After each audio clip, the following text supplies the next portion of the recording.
همسرت منتظرته.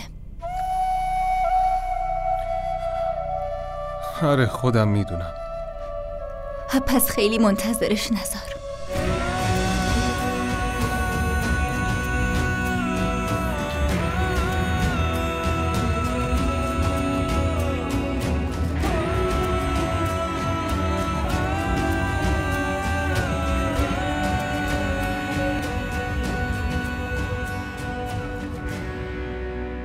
रस्म वफा है कैसी,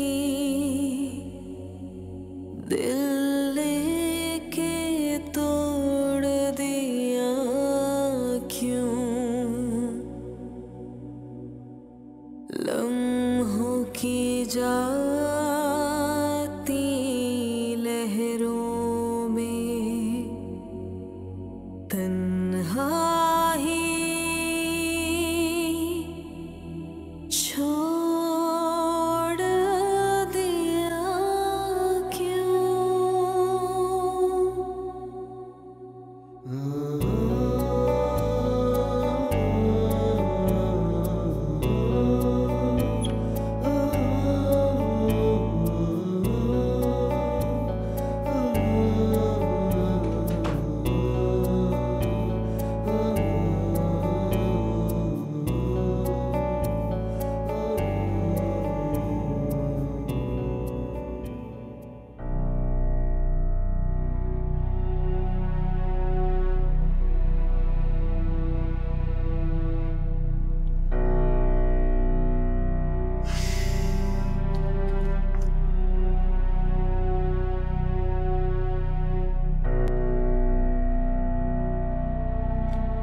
ازت ممنونم زهرا.